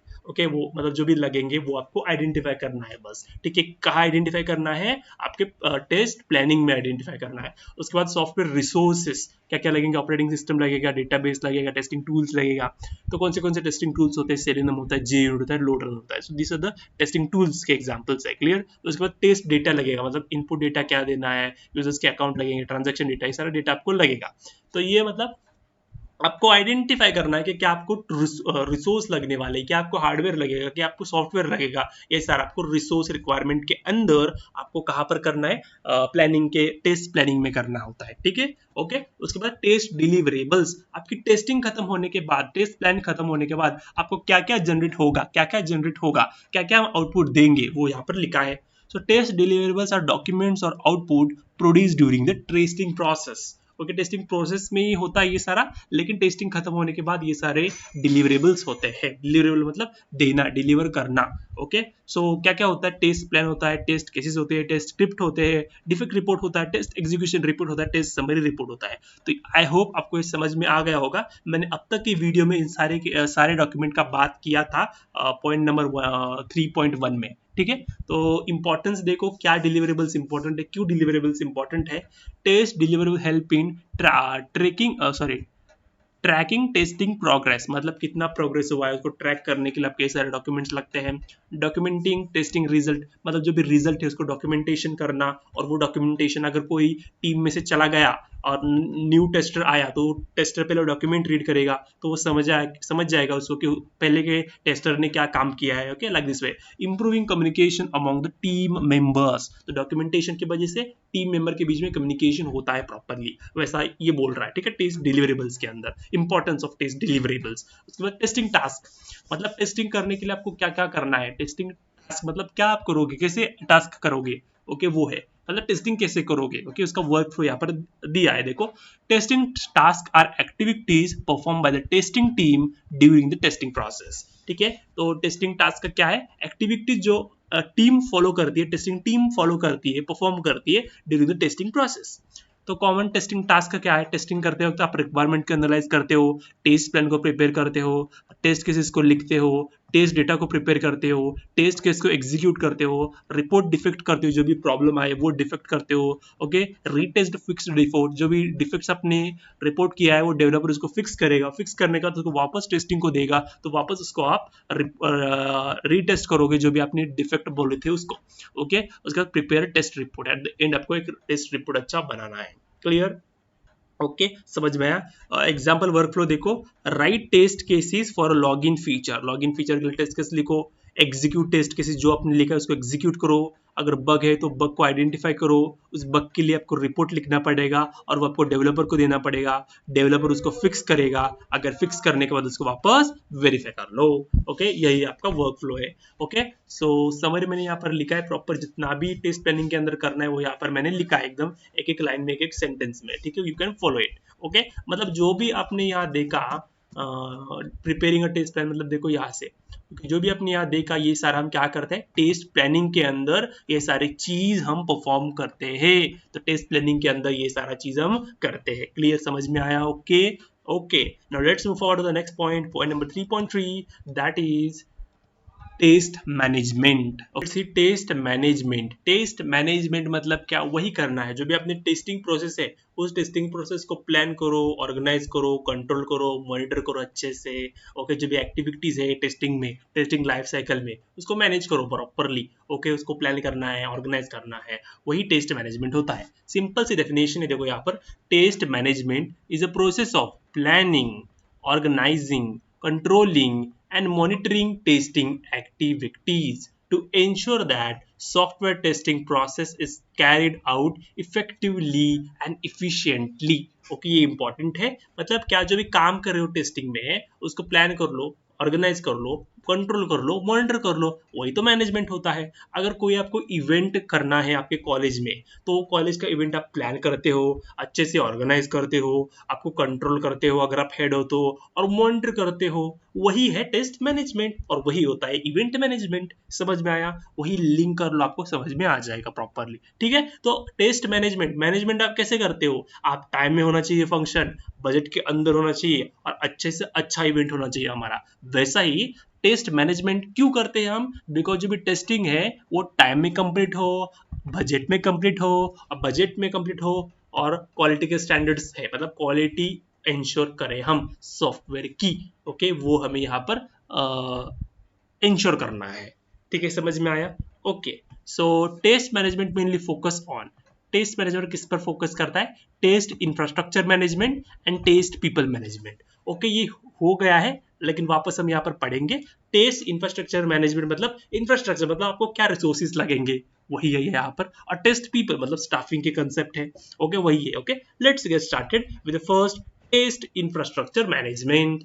अभी test infrastructure management refers to the process of managing the hardware, hardware को मैनेज करो, सॉफ्टवेयर, टूल्स एंड अदर जो भी एनवायरनमेंट है जो आपको लगेंगे टेस्टिंग के प्रोसेस, मतलब टेस्टिंग करने के लिए एक सॉफ्टवेयर को, वो होता है test infrastructure management. Clear? So एक बार और रीड करता हूं मैं, test infrastructure management refers to the process of managing the hardware, software, tools and the environments required for testing a software application. एकदम सिंपल स्ट्रेट फॉरवर्ड लाइन है। Okay a proper infrastructure ensure that testing can be perform effectively, efficiently and accurately. Okay एकदम straight forward line है ये भी। अभी components of test infrastructure, infrastructure के अंदर क्या होता है, हार्डवेयर होते हैं। हार्डवेयर क्या होंगे, आपके कंप्यूटर्स होंगे, सर्वर्स होंगे, मोबाइल डिवाइस लगेंगे, जो भी नेटवर्किंग के इक्विपमेंट्स है वो लगेंगे, स्टोरेज डिवाइस लगेंगे, वो सारा इंफ्रास्ट्रक्चर को मैनेज कर लो। ओके वो होता है हार्डवेयर इंफ्रास्ट्रक्चर के अंदर। ठीक है, सो मोबाइल एप्लीकेशन में require different smartphones and tablet for testing. Okay अगर आप एप्लीकेशन को टेस्ट कर रहे हो तो वो एप्लीकेशन आपको हर मोबाइल में टेस्ट करना पड़ेगा, बिकॉज हर मोबाइल का सॉफ्टवेयर अलग होता है, सॉरी हार्डवेयर अलग होता है, ओके समझ में आया। और टैबलेट का हार्डवेयर अलग होता है, तो उसमें प्रॉपरली वर्क होता है कि नहीं वो हमें चेक करना है। वही होता है हमारे हार्डवेयर इंफ्रास्ट्रक्चर। सॉफ्टवेयर इंफ्रास्ट्रक्चर क्या क्या हमें टेस्टिंग करने के लिए कौन से सॉफ्टवेयर लगेंगे, वो सारे सॉफ्टवेयर अवेलेबल है या नहीं, उसको मैनेज करना। That is nothing but software infrastructure. मतलब क्या सॉफ्टवेयर के टूल्स हमें लगेंगे वो हमें यहाँ पर डिस्कस करना है। ठीक है, तो software tools required for testing include operating system लगेंगे, डेटाबेसेस लगेंगे, ब्राउजर्स लगेंगे, टेस्टिंग टूल्स लगेंगे। टेस्टिंग टूल कौन से होते हैं? सेलेनियम। हम ऑटोमेशन टेस्टिंग करने के लिए सेलेनियम यूज करते हैं। जे यूनिट मतलब यूनिट टेस्टिंग करने के लिए आप जे यूनिट को यूज करते हैं। This are the tools. ठीक है, और परफॉर्मेंस टेस्टिंग के लिए हम लोडर रनर हम यूज करते हैं। So this are the tools basically used for testing. समझ में आया? ओके, उसके बाद टेस्ट एनवायरनमेंट। टेस्ट एनवायरनमेंट मतलब सब लोग हार्डवेयर को कंबाइन करो, सॉफ्टवेयर को कंबाइन करो, एवरीथिंग एक एनवायरनमेंट बन जाता है। तो क्या टेस्ट एनवायरनमेंट लगेगा वो देखो। So test environment is a setup where application is tested. Okay, कहाँ पर एप्लीकेशन टेस्ट होता है उसको हम टेस्ट एनवायरनमेंट कहते हैं। तो उसमें हार्डवेयर भी आता है, सॉफ्टवेयर भी आता है। It include application server, database server, network configuration and test data. ये सारा इस टेस्ट एनवायरनमेंट में होता है। So for testing an online banking system, the test environment may include web server, database server and secure network setup. ये सारा होगा। Okay, समझ में आया? मतलब अगर आपको ऑनलाइन बैंकिंग सिस्टम को टेस्ट करना है तो टेस्ट एनवायरनमेंट में क्या होगा? आपका वेब सर्वर हो सकता है, डेटाबेस का सर्वर होगा, सिक्योर नेटवर्क सेटअप होगा। मतलब जो भी नेटवर्क लगेगा, जो भी डेटाबेस लगेगा, जो भी वेब सर्वर लगेगा, वो सारा होना चाहिए। वो उसको हम एनवायरनमेंट कहते हैं बेसिकली। मतलब जो भी हार्डवेयर लगेगा, सॉफ्टवेयर लगेगा टेस्टिंग करने के लिए, वही होता है टेस्ट एनवायरनमेंट। ठीक है, एकदम सिंपल में बोल रहा हूँ मैं। ठीक है, ओके। सो वही टेस्ट एनवायरनमेंट का यहाँ पर डायग्राम में you can follow this. Okay, बस मैंने यहाँ पर आपको दिखाने के लिए लिखा था। ओके, प्रोजेक्ट मैनेजर होता है और यहाँ पर बिल्ड मैनेजर होंगे। तो प्रोजेक्ट में बहुत सारे बिल्ड्स होते हैं। बिल्ड्स मतलब मॉड्यूल्स। ओके, तो हर एक मॉड्यूल का एक मैनेजर होता है। वो हर एक मॉड्यूल के लिए एक सर्वर हो सकता है, टेस्ट सर्वर होगा। तो टेस्ट मैनेजर क्या करेगा? टेस्ट मैनेजर टेस्ट सर्वर को चेक करेगा, रिलीज करेगा, उसको वो यूज करेगा। ओके, हर एक बिल्ड का है उसका एक सर्वर होता है। ओके, वो सारा होता है और डेटाबेस सर्वर होता है। तो इन चीज को मैनेज करना पड़ता है ड्यूरिंग टेस्टिंग। ठीक है, टेस्टिंग टूल्स कौन से हो सकते हैं मैंने आपको ऑलरेडी बोला है। टेस्ट रेल हम टेस्ट मैनेजमेंट करने के लिए, सेलेनियम ऑटोमेशन के लिए, JUnit unit testing perform करने के लिए वही सारे टूल्स होते हैं। So tools use during testing include test management tools, bug tracking tools, automation tools, okay, level tools. Okay, वो सारे बहुत सारे टूल्स हम यूज करते हैं। Okay, importance of test infrastructure management. क्यों इंपॉर्टेंट है बेसिकली ये? Ensure a stable testing environment. एक अच्छा सा स्टेबल सा टेस्टिंग एनवायरनमेंट हम सेट करें और वहां पर हम एग्जीक्यूट करें। Improve testing efficiently, effectively. Okay, efficiency हम बढ़ाएंगे टेस्टिंग की। Okay, help identify defect accurately. जो भी डिफेक्ट है वो डिफेक्ट आइडेंटिफाई करेंगे प्रॉपरली हम। And support automation testing. एकदम सिंपल है। ठीक है, उसके बाद test people management. Second point देख रहे हैं, टेस्ट पीपल मैनेजमेंट। ओके, मतलब जो भी स्टाफिंग की कंसेप्ट थी वही हमें यहाँ पर देखना है। ठीक है, so test people management refer to managing the testing team members and their activities during the testing process. Okay, testing team को मैनेज करना, टेस्टिंग टीम के जो भी मेंबर्स है उनको अच्छे से मैनेज करना, एक्टिविटीज को मैनेज करना, वो हमें टेस्ट पीपल मैनेजमेंट के अंदर देखना है। So it ensure that tester were efficiently and complete testing task successfully. तो हमें इसके अंदर क्या देखना है? जो भी टेस्टर है, जो भी एम्प्लॉई है, वो उनका काम कर रहा है कंप्लीटली, और जितने भी टेस्ट किसी उसको दिए थे वो सारा काम कर रहा है properly. Okay, so activities in test people management मतलब क्या है? Test people management team formation. पहले अच्छी सी टीम फॉर्म करते हैं। ओके, मुझे इतने टीम मेंबर, अगर ये मैंने आपको ऑलरेडी बोला था, अगर बड़ा प्रोजेक्ट है तो बहुत सारे एम्प्लॉयज लगेंगे। वैसा अच्छी से एक टीम फॉर्म करेंगे, सिलेक्ट करेंगे अच्छे बंदों को और एक अच्छा सा टीम बनाएंगे आप। तो एक छोटी सी स्ट्रक्चर मैंने यहाँ पर लिखा है। टीम लीडर होता है, टीम मैनेजर होता है, टीम इंजीनियर्स होते हैं या फिर टेस्ट इंजीनियर्स होते हैं, और ऑटोमेशन टेस्टर्स होते हैं। ओके, ऐसा बहुत सारे स्ट्रक्चर होता है टीम का। तो ये कॉमनली यूज्ड पीपल्स है या फिर एम्प्लॉइज है। ठीक है, उसके बाद असाइनिंग रिस्पॉन्सिबिलिटी। अगर आपने पीपल को चूज किया, सिलेक्ट किया, तो हर एक टेस्टर को, हर एक एम्प्लॉय को आपको कुछ तो रिस्पॉन्सिबल करना है, रिस्पॉन्सिबिलिटी देनी है, वो आपको यहाँ पर देना है। तो रिस्पॉन्सिबिलिटी असाइन करते हैं। So each team member is assigned specific task. Team manager क्या करता है? एंटायर प्रोसेस को हैंडल करता है, मैनेज करता है। टीम लीड क्या करता है? Coordinate team activities. जितने भी एक्टिविटीज है टेस्टिंग प्रोसेस के अंदर, उनमें कोऑर्डिनेशन का काम करता है। टेस्ट इंजीनियर क्या करता है? टेस्ट केसेस को एग्जीक्यूट करता है, राइट करता है, और ऑटोमेशन टेस्टर क्या करता है, ऑटोमेटेड स्क्रिप्ट्स डेवलप करता है और ऑटोमेशन टूल को रन करने के लिए इसके स्क्रिप्ट्स देता है। Clear. Training and skill development ये भी होता है, ठीक है। तो टेस्टर को भी ट्रेनिंग की जरूरत होती है। अगर नए सॉफ्टवेयर मार्केट में आए तो वो सॉफ्टवेयर उनको सीखना चाहिए टेस्टर को, तो वो आपको ट्रेनिंग देनी पड़ती है टेस्टर को। अगर नए क्या बोलते हैं इसको, फ्रेशर्स टेस्टर आए, फ्रेशर, तो उनको आपको सिखाना पड़ेगा काम, वही ट्रेनिंग देना पड़ेगा और टेस्टर का स्किल डेवलप करना पड़ेगा, ठीक है। टेस्टर में need training for new testing tools. अभी जो मैंने ऑटोमेशन फ्रेमवर्क, ऑटोमेटेड टेस्टर आए तो, नई टेक्नोलॉजी आए तो ओके आपको ट्रेनिंग करना पड़ेगा आपके सॉफ्टवेयर, सॉरी आपके टेस्टर्स को। क्लियर। सो टेस्टर में receive training on selenium automation testing. Okay, तो सेलेनियम के बारे में टेस्टर को बताना, ठीक है। अगर सेलेनियम हमारे मार्केट में नया है, हमें हमारे सॉफ्टवेयर में इंप्लीमेंट करना है, हमारे कंपनी में उसको लाना है, तो पहले वो सेलेनियम वाला सॉफ्टवेयर हर एक हमारे टेस्टर को सिखाना पड़ेगा। क्लियर।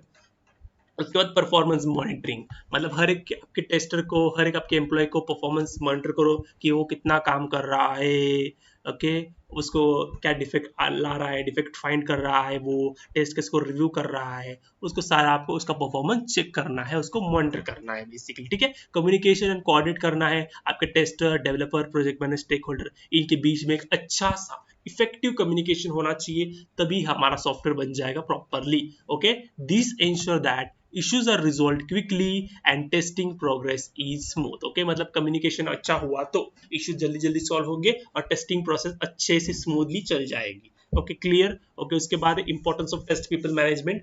टेस्ट पीपल को मैनेज क्यों करना जरूरी है, पीपल मैनेजमेंट क्यों करना जरूरी है। Improve team productivity. Okay, simple line से देखो यहाँ पर, इंश्योर प्रॉपर टास्क डिस्ट्रीब्यूशन, अच्छे से उन्होंने टास्क डिस्ट्रीब्यूट किया है, ऐसा नहीं कि एक बंदे को बहुत सारा काम दिया है, दूसरे बंदे को कम काम दिया है, ऐसा नहीं। इफेक्टिव प्रॉपर टास्क डिस्ट्रीब्यूशन होता है।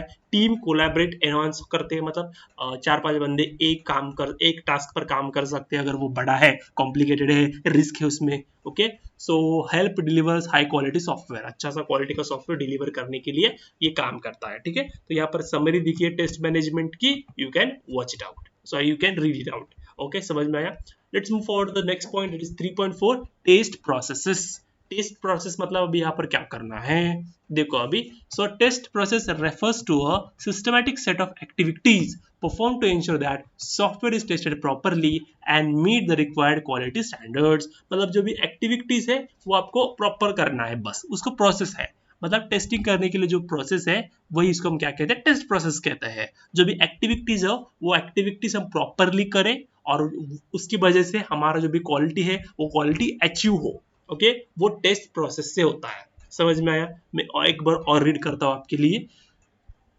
The test process refers to the systematic set of activities performed to ensure that software is tested properly and meets the required quality standards। Okay, so it helps tester to follow a structured approach while conducting a testing। अगर testing करना है तो proper करो testing, बीच में से मत करो। Okay, okay, तो प्रॉपर पहले से करते जाओ, अच्छे से स्ट्रक्चर्ड वे में टेस्टिंग कर लो। ओके, एक प्रॉपर फॉर्मेट में टेस्टिंग कर लो, वैसा है। और इनके अंदर 2 टॉपिक है। First one is baselining a test plan, और उसके बाद test case specification. Test case specification आपको आता है, ओके, मैं आपको ओवरव्यू कर दूंगा। और बेस लाइनिंग का टेस्ट प्लान क्या है वो डिस्कस करेंगे अभी। तो बेस लाइनिंग का टेस्ट प्लान मतलब क्या, जो भी आपने टेस्ट प्लान जो बनाया आपने उसको फाइनलाइज करो, उसको अप्रूव करो। ओके, आप बहुत सारे 4-5 टेस्ट प्लान बनाते हो, अपडेट करते हो बार बार, तो प्रॉपरली अगर आपने अपडेट किया है तो उसको बेस लाइन करो। बेस लाइन करो मतलब क्या, अप्रूव करो उसको, और वही डॉक्यूमेंट फाइनल डॉक्यूमेंट बन जाएगा। और वही जो आपने बेस लाइन किया है उस टेस्ट प्लान को, वही सारे टेस्टर्स को यूज करेंगे। सारे टेस्टर्स वही बेस लाइन किया हुआ टेस्ट प्लान वो यूज करेगा सारे टेस्टिंग प्रोसेस में। क्लियर। एक बार इंग्लिश में रीड करके दिखाता हूं। Baselining a test plan means finalizing and approving a test plan document. जो आपने टेस्ट प्लान डॉक्यूमेंट बनाया है उसको फाइनलाइज करो, अप्रूव करो, so that it become the official version for the testing process. Okay, मतलब कि बेस लाइनिंग मतलब क्या, जो टेस्ट प्लान आपने बनाया है उसको फाइनलाइज करो, अप्रूव कर दो। अप्रूव करने के बाद वो बेस लाइन हो जाएगा और कोई भी उसको यूज कर सकता है, उसमें कोई चेंजेस नहीं होगी, मॉडिफिकेशन नहीं होगी। अगर मॉडिफाई करना है तो वापस उसका आपको अप्रूव करना पड़ेगा। Clear? So once a test plan is baselined, it cannot be changed freely. Okay? Any modification required former approver and change control. Approve लेना पड़ेगा और change control से और वापस उसको चेंज करना पड़ेगा. ठीक है? So purpose of baselining. Okay? Baselining हम क्यों करते हैं? देखो, to create a stable reference document. Okay? आपको अगर बार बार अपडेट हो रहा है तो फायदा नहीं होगा, राइट? ओके, स्टेबल बनाना पड़ेगा डॉक्यूमेंट को. एक बार स्टेबल बनाया तो वो डॉक्यूमेंट हम फॉलो कर सकते हैं. उसके बाद to ensure everyone follows the same testing plan. ठीक है, अगर पहला है एक आपने टेस्ट प्लान बनाया है, ठीक है, और वो कोई तो एक टीम यूज की, उसके बाद उस टेस्ट प्लान को आपने अपडेट किया, तो अपडेटेड टेस्ट प्लान दूसरी टीम यूज की, तो पहले वाली टीम एक अलग टेस्ट प्लान फॉलो कर रही है, दूसरी वाली टेस्ट टीम अलग प्लान फॉलो कर रही है, तो प्रॉब्लम आ जाता है. तो ये टेस्ट प्लान अगर बेसलाइन किया तो बेसलाइन हुआ टेस्ट प्लान हर लोग यूज करेंगे, हर टीम यूज करेगी. ठीक है, समझ में आया? To control changes in a testing process. Okay, तो कंट्रोल अगर कंट्रोल करेंगे कंट्रोल करेंगे, अगर चेंजेस करना है, अपडेट करना है, तो उसको हमें क्या करना पड़ेगा? कंट्रोल करना पड़ेगा. To improve project management and coordination. एकदम सिंपल स्ट्रेट फॉरवर्ड लाइन है. ओके, उसके बाद let's move forward to steps in a baselining a test plan. Okay, baselining हम कैसे करते हैं, तो एक बार मैं बस आपको बता देता हूँ. प्रिपेयरिंग द टेस्ट प्लान, आपको टेस्ट प्लान बनाना है. टेस्ट प्लान के अंदर आपका स्ट्रेटजी होता है, शेड्यूल होते हैं, रिसोर्सेज होते हैं, स्कोप होते हैं, तो आपको टेस्ट प्लान को प्रिपेयर करना है. उसके बाद आपको रिव्यू करना है टेस्ट प्लान को. रिव्यू कौन कौन करेगा? टेस्ट टीम रिव्यू करेगी, प्रोजेक्ट मैनेजर रिव्यू करेगा, डेवलपर्स रिव्यू करेंगे, स्टेक होल्डर्स रिव्यू करेंगे. तो रिव्यू करो टेस्ट प्लान को. उसके बाद अप्रूव करो टेस्ट प्लान. अप्रूव करना मतलब क्या? बेस लाइन करना. Okay, after reviewing the document is formally approved. अगर अप्रूव हुआ तो वो क्या होगा? बेस लाइन डॉक्यूमेंट हुआ. तो ये baseline document will be used by the every tester और वो फॉलो कर सकता है. फिर changes control. If changes is required later, अगर आपको चेंज करना है बाद में, तो you must follow the change management process. तो चेंज करने के लिए जो भी प्रोसेस है वो आपको फॉलो करना पड़ेगा. ठीक है, तो this is the steps for baselining the test plan. अगर टेस्ट प्लान को बेसलाइन करना है तो ये स्टेप को फॉलो करना पड़ेगा. ठीक है, एग्जांपल देखो. In a banking software project, okay, test plan defines how modules like login, account transfer and payment will be tested. ठीक है, मतलब टेस्ट प्लान क्या डिफाइन करेगी? लॉगिन मॉड्यूल, अकाउंट का ट्रांसफर या फिर पेमेंट मॉड्यूल कैसे हम टेस्ट करेंगे. Okay, after approving the test plan, अगर हमने टेस्ट प्लान जो बनाया है उसको मैंने अप्रूव किया तो वो बेसलाइन डॉक्यूमेंट हो जाएगा और वो सारे टेस्टर्स यूज करेंगे. ठीक है, तो इंपॉर्टेंस ऑफ बेसलाइनिंग, क्यों करेंगे बेसलाइनिंग?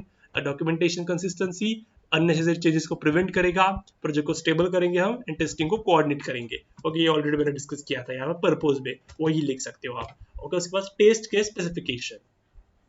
सिंपल है, अभी यहाँ पर ये ऑलरेडी हमने किया है. ठीक है, मैं आपको एक बार बस सिंपल सिंपल में बता देता हूँ. ठीक है, सो टेस्ट केस स्पेसिफिकेशन मतलब क्या? एक डिटेल डॉक्यूमेंटेशन होता है. वो क्या डिस्क्राइब करेगा? हाउ अ स्पेसिफिक फीचर और function of a software is tested. मतलब एक फंक्शन है एडिशन का मॉड्यूल, तो एडिशन का मॉड्यूल कैसे हम टेस्ट करेंगे, ओके, वो स्पेसिफाई करना बस. ठीक है, सो एक बार मैं वापस एक बार रीड करता हूँ. A test case specification is a detail document that describe how a specific feature or the function of a software will be tested. कैसा सॉफ्टवेयर, सॉरी, एक फंक्शन है, उस फंक्शन को हम कैसे टेस्ट करेंगे उसको डिस्क्राइब करना एक डॉक्यूमेंट में, उसको हम कहते हैं टेस्ट केस स्पेसिफिकेशन डॉक्यूमेंटेशन. ठीक है, so it contains step by step instruction for the testers to verify whether software works correctly. Straight forward line है, लिखा है. ठीक है, पर्पस देखो. To ensure systematic testing, to verify that software meets the requirement, to help tester execute test consistently, okay, to document testing procedures. Okay, तो ये एकदम read कर लो यार, ये सिंपल है. ठीक है, उसके बाद देखो कंपोनेंट ऑफ टेस्ट के स्पेसिफिकेशन. तो टेस्ट के स्पेसिफिकेशन के अंदर क्या क्या लिखना है, मतलब ये टेस्ट केस है ना, वो आपको यहाँ पर लिखना है. टेस्ट केस आपने लिखा होगा यूनिट नंबर 1 में, हमने पढ़ाई की टेस्ट केस कैसे लिखते हैं, और वही है test case ID, test case name, objective, precondition, test step, test data, expected result, actual result, status. ठीक है, वही है, ऐसा हमारा टेम्पलेट होता है टेस्ट केस का. ठीक है, और यहाँ पर एक एग्जांपल दिखा है टेस्ट केस का, you can follow this out. Okay okay, और वापस यहाँ पर मैंने एक अच्छा सा एग्जांपल लिखा है. आपको ये फॉलो नहीं करना जो मैंने आपको बताया था ना यूनिट नंबर 1 में, वैसे आपको लिखना है और वही आपको एग्जाम में लिखना होता है. ओके, फिर टाइप ऑफ टेस्ट केसेस, बहुत टाइप के टेस्ट केसेस होते हैं. पहला है फंक्शनल टेस्ट केसेस, मतलब सिस्टम के फंक्शन को टेस्ट करना. नेगेटिव टेस्ट केसेस मतलब check of system behave with invalid input, मतलब यूजर नेम पासवर्ड फील्ड है, लॉगिन पेज को टेस्ट कर रहे हो तो यूजर नेम गलत डालेंगे, पासवर्ड गलत डालेंगे, तो गलत डालने के बाद हमारा सिस्टम कैसी बिहेव करता है वो आपको यहाँ पर चेक करना है। उसके बाद बाउंड्री टेस्ट केसेस, मतलब लिमिट करेंगे, मतलब आपका क्या बोलते हैं एडिट टेक्स्ट या फिर इनपुट लेता है, एज है एज, तो वो 18 से लेकर 50 तक लेता होगा इनपुट, तो 18 एंड 25 जो भी बाउंड्री के वैल्यूज है वो हम उसके अंदर डालेंगे। ओके, वही होता है, समझ में आया आपको? तो ये हमने किया था यूनिट नंबर 1 में, अगर आपको पता है तो बाउंड्री वैल्यू एनालिसिस। ओके, उसके अंदर अब बाउंड्री वैल्यू इवैल्यूएशन ऐसा कुछ तो था, ठीक है। So this are the type of test cases. उसके बाद टेस्ट रिपोर्टिंग, लास्ट पॉइंट है इस यूनिट का, एकदम सिंपल है। अभी टेस्ट रिपोर्टिंग मतलब आपने टेस्ट केसेस को एग्जीक्यूट किया, एग्जीक्यूट करने के बाद आपको रिपोर्ट जनरेट करना पड़ता है, कितने अच्छे से एग्जीक्यूट हुए, कितने पास हुए, कितने फेल हुए, वो आपको यहाँ पर डिस्कस करना है, ठीक है। So test reporting is a process of documenting and communicating the result of a testing activities, मतलब जो भी टेस्ट आपने किया है उसको डॉक्यूमेंट कर लो, ओके, एंड उसको बताना पड़ेगा सबको, ओके, आपको वो डॉक्यूमेंट डिलीवर करना पड़ता है, तो आपको अच्छा सा एक रिपोर्ट बनाना पड़ता है, ठीक है। It provides information about test execution status, defect found and overall software quality, मतलब सारा जो भी टेस्टिंग करने के बाद आपको जो भी मिलेगा, कैसा क्वालिटी का सॉफ्टवेयर बनाया है, कितने डिफेक्ट मिले, कितने टेस्ट केस पास हुए, कितने फेल हुए, वो सारा आपको एक रिपोर्ट जनरेट करना पड़ता है, और वो रिपोर्ट आप डिलीवर करते हो, वो मैनेजर को रीड करेगा और डेवलपर रीड करेगा, स्टेक होल्डर वो रीड करेगा, ओके, या फिर आपका सीईओ रीड कर सकता है, बहुत सारे से रीड करेंगे, okay. So test reporting helps project manager, developers and stakeholders to understand the software is ready for release और नीड फॉर द टेस्टिंग, और उस टेस्ट रिपोर्ट की वजह से रीड करने के बाद जो भी डेवलपर होगा या फिर मैनेजर होगा उसको पता चलेगा कि उसको और एक बार टेस्ट करने की जरूरत है या फिर हम डायरेक्टली डिप्लॉय कर सकते हैं, ठीक है। तो इसमें दो पार्ट है, एग्जीक्यूटिंग द टेस्ट केसेस, जो टेस्ट केसेस आपने यहाँ पर लिखे हैं, ओके, यहाँ पर जो आपने लिखे हैं उसको आपको एग्जीक्यूट करना पड़ेगा। एग्जीक्यूट मतलब क्या, आपको एक्सपेक्टेड रिजल्ट लिखा होगा, एक्चुअल रिजल्ट ब्लैंक होगा, ओके। बस आप टेस्ट केस लिखना मतलब क्या, ये रिक्वायर आईडी लिखना पड़ेगा, टेस्ट ऑब्जेक्टिव लिखो, टेस्ट स्टेप लिखो और एक्सेप्टेड रिजल्ट लिखो, okay. Actual result pass fail आपको बाद में लिखना पड़ता है, ठीक है। अगर आपने रन किया टेस्ट केसेस को मतलब क्या, आप ये स्टेप फॉलो करोगे, ये स्टेप आप सिस्टम में करोगे और सिस्टम क्या आउटपुट देगा आपको एक्चुअल रिजल्ट में लिखना पड़ेगा, ये आपका एग्जीक्यूटिंग होता है। अगर आपका expected result is equal to the actual result तो आपका स्टेटस क्या होगा, पास होगा, ठीक है। अगर पास हुआ तो कोई डिफेक्ट नहीं होगा, ठीक है। अगर आपका actual result is not equal to your actual, sorry, आपका expected result is not equal to the actual result, तो हमारा टेस्ट केस फेल हो जाएगा और रिलेटेड डिफेक्ट्स आपको यहाँ पर आपको लिखना पड़ेगा, ऐसा कुछ डिफेक्ट है तो लिखना पड़ेगा, ठीक है, समझ में आया। ऑन होल्ड मतलब क्या, हमने अभी तक ये एग्जीक्यूट नहीं किया है, ओके। ये 4 नंबर की जो भी टेस्ट केस है, रिक्वायरमेंट आईडी 018 इसको हमने एग्जीक्यूट नहीं किया, इसलिए यहाँ पर ऑन होल्ड लिखा है, क्लियर, ओके। सो आई होप आपको समझ में आ गया है। एग्जीक्यूटिंग टेस्ट केसेस मतलब एग्जीक्यूट करना बेसिकली, ठीक है। तो एग्जीक्यूटिंग टेस्ट केस के यहाँ पर स्टेप लिखे, आपको टेस्ट केस को सिलेक्ट करो, टेस्ट एनवायरनमेंट प्रिपेयर करो, उसको एग्जीक्यूट करो as per the test steps, उसको कंपेयर करो, आपका मार्क स्टेटस लिख लो और रिपोर्ट डिफेक्ट करो, जो मैंने आपको वहां पर बोला वही यहाँ पर ये स्टेप्स लिखे हैं, क्लियर, ओके। उसके बाद preparing test summary report, okay, proper आपने टेस्टिंग किया, अभी आपको समरी रिपोर्ट जनरेट करना पड़ेगा। तो देखो, a test summary report is a document that summarize all testing activities and result after testing is completed, जितने भी टेस्टिंग एक्टिविटीज आपने परफॉर्म किया उसको एक समरी लिखनी पड़ती है, उसको हम कहते हैं test summary report, okay. This provide a clear overview of testing process and quality of a software, तो ये ओवरव्यू रीड करने के बाद हमने टेस्टिंग क्या क्या प्रोसेस फॉलो किया और क्या सॉफ्टवेयर का क्वालिटी का हमने बनाया है वो हमें इससे पता चलता है, clear. So purpose of test summary report क्या है, to summarize testing result, okay, to show the number of test cases executed, to provide information about the defects, to help decide whether the software is ready for release, okay, मतलब क्या है, कितने test cases execute हुए, कि कितने defect हमें found हो गए, हमने सॉफ्टवेयर जो अभी बनाया है वो रेडी है रिलीज करने के लिए नहीं, ओके, ये सारा समरी होता है इसमें, ओके। अभी देखो टेस्ट समरी रिपोर्ट के अंदर क्या क्या होता है, देखो test, typical test summary report include project information, project की इन्फॉर्मेशन होती है जैसे कि प्रोजेक्ट का नाम, कितना टाइम लगा टेस्टिंग करने के लिए, कितने मेंबर्स थे, ओके। टेस्ट एग्जीक्यूशन डिटेल्स मतलब क्या, टोटल कितने टेस्ट केसेस है, उसमें से कितने एग्जीक्यूट किए हमने, उस एग्जीक्यूट हुए में से कितने मैंने पास किए, कितने पास टेस्ट केस हुए, कितने फेल हो गए। ओके। डिफेक्ट इन्फॉर्मेशन, आपको ये टेस्ट केस एग्जीक्यूट करने के बाद कहाँ कहाँ पर आपको डिफेक्ट मिले, कितने डिफेक्ट मिले, कितने क्रिटिकल है, कितने माइनर है और कितने फिक्स्ड हो चुके हैं। क्रिटिकल मतलब हम पहले ये डिफेक्ट सॉल्व करेंगे, माइनर मतलब इतना कोई डिफेक्ट नहीं, छोटा सा डिफेक्ट है, ठीक है। और अपने क्रिटिकल डिफेक्ट माइनर डिफेक्ट में से कितने आपने फिक्स किए वो आपको यहाँ पर लिखना है फिक्स डिफेक्ट में। Test coverage, percentage of requirement tested, मतलब कितने आपने टेस्ट किया है वो कितना कवर किया है। रिस्क एंड इशू, क्या आपको रिस्क हुआ, क्या प्रॉब्लम आपने फेस किया टेस्टिंग करते वक्त, आपको यहाँ पर लिखना है। और फाइनल टेस्ट स्टेटस यहाँ पर लिखना है, मतलब क्या, software is ready for release और रिक्वायर्ड फॉर द टेस्टिंग, मतलब आपने जो सॉफ्टवेयर टेस्टिंग करने के बाद आपको एक फाइनल लिखना पड़ता है स्टेटमेंट कि आपने जो टेस्ट किया है, टेस्टिंग करने के बाद ये सॉफ्टवेयर अभी रेडी है डिप्लॉय करने के लिए या फिर उसको वापस टेस्ट करना पड़ेगा। तो ये आपको एक स्टेटमेंट लिखना पड़ेगा टेस्ट समरी रिपोर्ट में। Clear? Okay. Example of test summary report देखो, यहाँ पर टोटल टेस्ट केस एक 120 है, उस 820 सॉरी 120 है, 120 में से एग्जीक्यूट अपने 115 किए है, उसमें से 100 पास हो चुके हैं, 15 फेल है। डिफेक्ट कितने फाउंड हुए, 20 फाउंड हुए, ठीक है। तो ये 15 और दूसरे कुछ तो होंगे वो एग्जीक्यूट आपने नहीं किए होंगे उसमें से, ठीक है। ओके। सो इम्पोर्टेंस वापस वहाँ पर जो सेव एज इट इज लिखा है, आई गेस हमें यहाँ पर्पज ही आपका इम्पोर्टेंस हो जाएगा, ठीक है। तो आई गेस आपको समझ में आ गया होगा। And we had completed this unit. Okay. So जितने भी क्विज है वो आपने किए होंगे, मुझे लगता है सॉल्व किए होंगे। ओके, आई विल चेक, मुझे आंसर्स आते हैं।